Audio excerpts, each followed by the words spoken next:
संगीत, दवा तस्करी के मामले में रानी ने अनीशा के साथ एक और चेहरे का खुलासा किया है।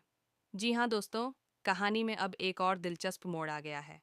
अब आप देखेंगे कि रानी जैसे जैसे अस्पताल की दीवारों के पीछे छुपे गुनाहों की परतें खोलती जा रही हैं, वैसे वैसे इस खेल में शामिल खिलाड़ियों की चालें और भी खतरनाक होती जा रही हैं। जहां पिछली बार रानी ने एक नर्स को शिपमेंट की बात करते हुए पकड़ा था, वहीं अब वह धीरे धीरे पूरे रैकेट से जुड़ी हर सच्चाई तक पहुंच रही है। लेकिन अनीशा को रानी की यह दखलंदाजी बिल्कुल भी पसंद नहीं आ रही है। अब अनीशा अपनी गंदी चालें चलने लगती है।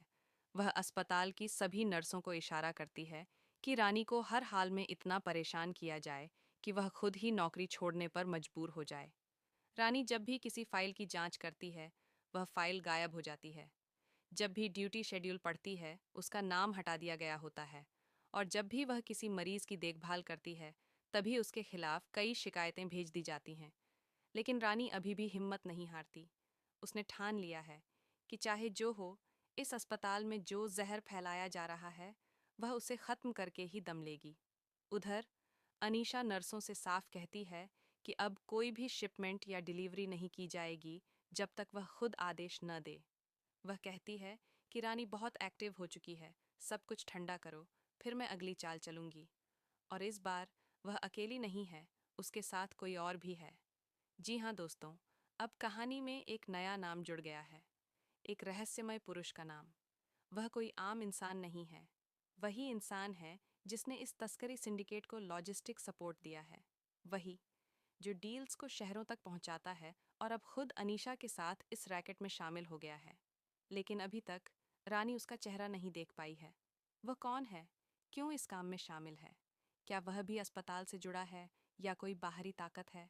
रानी अब हर रात मोबाइल कैमरा ऑन करके छुप छुप कर वीडियो रिकॉर्ड कर रही है, सबूत इकट्ठा कर रही है। उसने कुछ छोटे छोटे किरदारों से जानकारी इकट्ठा की है, लेकिन अनीशा के खिलाफ उसके पास अभी तक कोई ठोस सबूत नहीं है। क्योंकि अनीशा खुद अपने हाथ गंदे नहीं करती, वह यह सब दूसरों से करवाती है। अब रानी को यह भी शक होने लगा है कि अस्पताल में सिर्फ नर्सें ही नहीं, बल्कि कुछ डॉक्टर भी अनीशा के साथ शामिल हो सकते हैं। अब रानी को यह पता लगाना है कि अनीशा के साथ वह रहस्यमयी आदमी कौन है और अस्पताल में किस किस को उसने खरीदा हुआ है। इसी बीच अनीशा को भी भनक लग जाती है और उसे शक हो जाता है कि रानी कोई न कोई सबूत जरूर इकट्ठा कर रही है।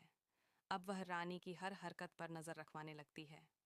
इस वजह से अनीशा अब रानी के करियर पर अगला हमला करने वाली है। तो दोस्तों, देखना दिलचस्प होगा कि क्या रानी इस बार भी किसी झूठे आरोप में फंस जाएगी।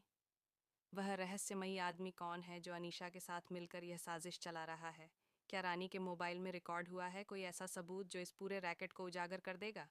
इन सभी धमाकेदार क्लिप्स को देखने के लिए हमारे चैनल को ज़रूर